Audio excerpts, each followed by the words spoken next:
The alarm that went off was not a weapon alarm. It was not a breach alarm, or a quarantine alert, or even a fire suppression notice. It was a filing alarm, a soft, insistent chime that sounded every time the Grand Registry of the Galactic Concord received a membership application from a species that did not exist in its database. According to the senior archivist who later explained this to me over a cup of something that tasted like warm copper, that alarm had not sounded in 412 years. It sounded for me on a Tuesday. I am Yara Solis. I am 37 years old, formerly a trade negotiator for the Pacific Economic Bloc, and on that particular Tuesday, I was standing in the most impressive room I had ever seen in my life, holding a manila folder, wearing a blue suit that I had pressed 3 times because I was terrified, and smiling at a 7-limbed alien named MSS Ek, who was staring at my paperwork like it had personally insulted her entire civilization. "You are not in our records," she said. Her voice was calm in the way that a person is calm right before they stop being calm. "I know," I said. "That's why we're applying." She looked at my paperwork, then at me, then at my paperwork again. She repeated this 4 times. I counted. I had a lot of time to count, because nobody in that enormous marble hall was moving. Every clerk, every junior registrar, every passing official in a ceremonial sash had stopped completely. They were all watching the small human woman with the manila folder, and the expression on most of their faces was not hostility or curiosity. It was the specific, wide-eyed look of people who had just realized that something they assumed was impossible had apparently happened anyway. I had practiced for this moment. I had practiced for almost 3 years, which was how long the training program had lasted after Earth selected its first diplomatic mission to the Galactic Concord. I had practiced the smile, the posture, the pace of my breathing. I had practiced staying still when every part of me wanted to move. I had not practiced for the filing alarm, but I had practiced for the feeling underneath it, which was the feeling of being somewhere you were not expected, among people who were not sure whether to be afraid of you or simply baffled by you, and needing to hold very steady while they figured it out. The answer, it turned out, was both. The Concord had discovered us twice, or rather, their survey drones had passed through our solar system twice, in 2011 and 2019, and had found nothing of interest either time. This was not because there was nothing to find. It was because both times, by complete coincidence, humanity had made itself electromagnetically invisible, for reasons that had nothing to do with the galaxy and everything to do with ourselves. The first pass happened during the Third Energy Accord. Every signatory nation had throttled their power grids below a specific threshold as a show of cooperative goodwill. From deep space, with the right sensors, Earth would have looked like a planet in the early stages of developing agriculture. Quiet, unambitious, unworthy of a second look. The second pass happened during the Global Radar Reduction Treaty, when every military installation on Earth had voluntarily reduced active broadcasting to prove compliance. That particular treaty had taken 11 years to negotiate and had nearly collapsed 4 times. It was considered one of humanity's great diplomatic achievements. It also, entirely by accident, made us look like a very large rock with grass on it. I explained all of this to the Subcommittee on Unregistered Biological Entities, which was a committee that had never met before, because the situation it existed to address had never before occurred. They pulled up the original survey logs while I was speaking. An aide leaned toward the committee chair and whispered something. The chair's secondary eyelids, a thin, translucent membrane that slid sideways across their main eyes, flickered twice. This was, I would later learn, the Velthori expression for profound disbelief.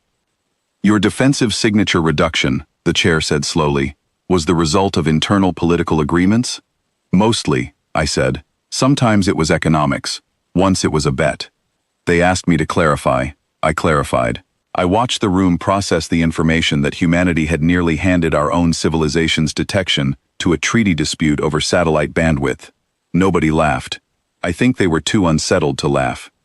What unsettled them more, much more, was what came next. The subcommittee escalated the matter to the full assembly, which meant calling in people with actual authority, which meant Admiral Grath of the Chorath Collective sitting across a long table from me, with his reading glasses balanced on the part of his face that was closest to being a nose. He had been given my disclosure packet. It was a document we had spent 4 years preparing, Because Earth had decided that if we were going to walk into the Galactic Concord and ask to join, we were going to do it with complete honesty. No hidden capabilities, no undisclosed programs. Full transparency. He read it.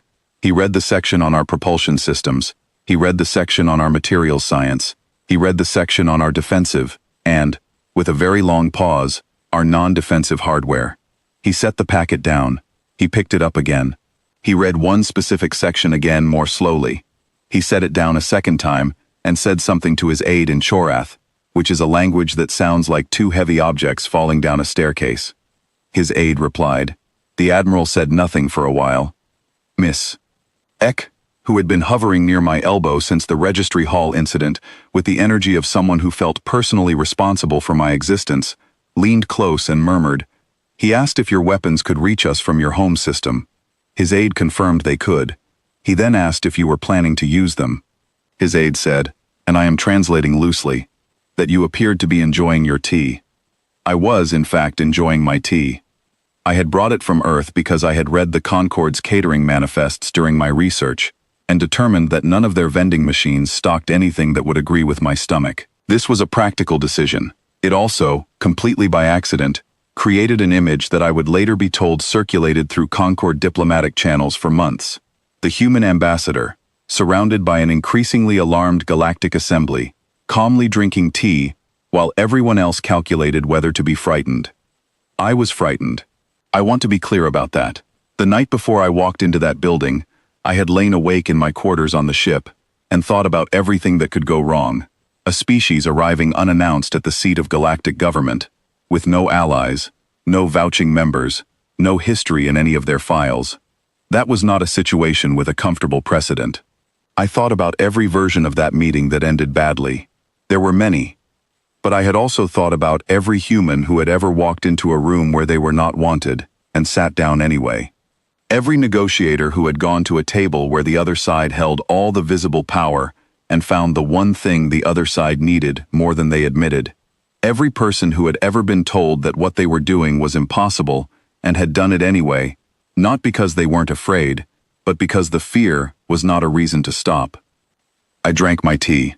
The Grand Archivist was called in on the second day. This was apparently a significant event. An aide told me in a hushed voice that the Archivist had not been summoned for an emergency session in 4 centuries. She was ancient in the way that certain things are ancient, where age has stopped being a measurement and become a quality. She walked into the chamber, and every person in the room became slightly more careful about how they were sitting. She asked me to describe humanity's developmental timeline. I did. I did not soften it. I told her about the wars, the real ones, the ones that had leveled cities and ended generations. I told her about the plagues. I told her about the 3 separate decades when we had come close enough to ending ourselves that historians still argue about which one was the closest call. I told her about the century after that, when we had rebuilt and argued and built again, and the half-century after that, when we had reached space and argued about who it belonged to, and the decade after that, when we had finally, painfully, learned to agree. The chamber was very quiet while I spoke. I knew what I was describing was unusual.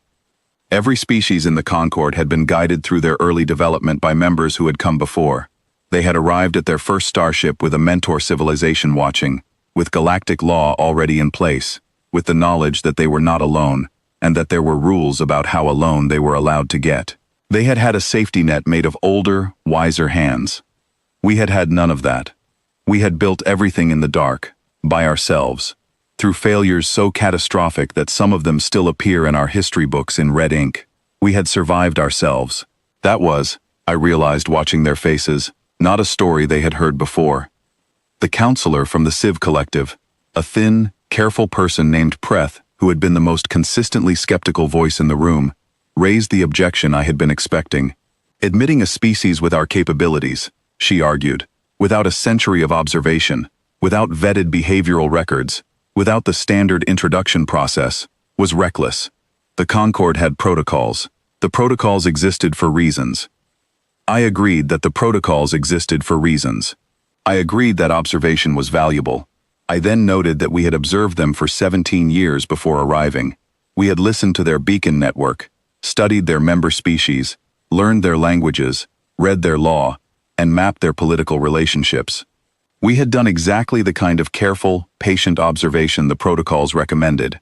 We had simply done it from the other direction. The room went quiet again. A different kind of quiet this time. The arithmetic kind, where everyone is doing calculations and nobody wants to show their work.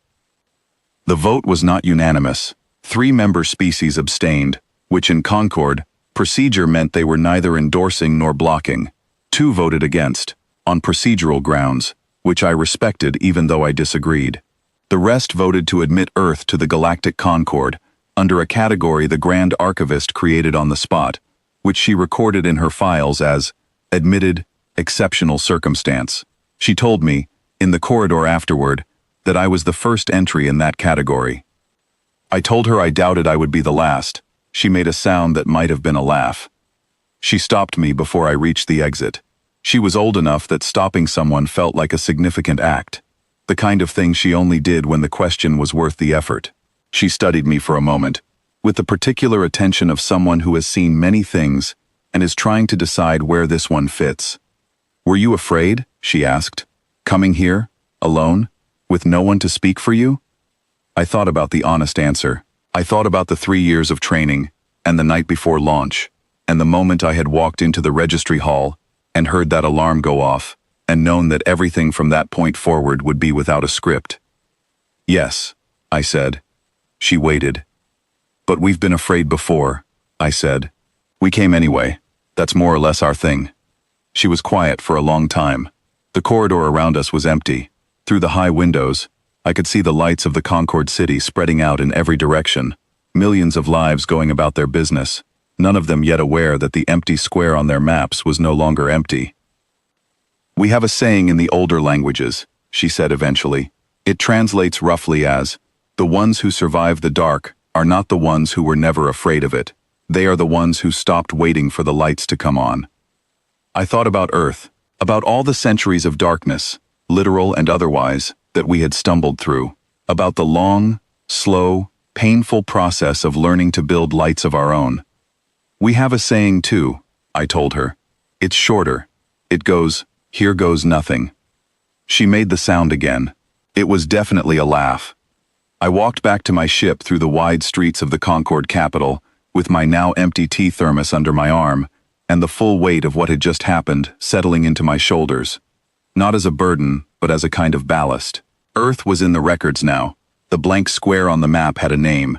Humanity had filed the paperwork, sat through the meetings, answered the questions, drunk the tea, and come out on the other side of the longest first day of work in the history of our species.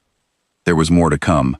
There would be trade negotiations and legal frameworks, and the slow, complicated process of introducing 8 billion people to a galaxy that had not known they existed. There would be more rooms where I was not expected, more tables where the power balance was unclear, more moments where the only tool I had was patience and the willingness to stay in the chair.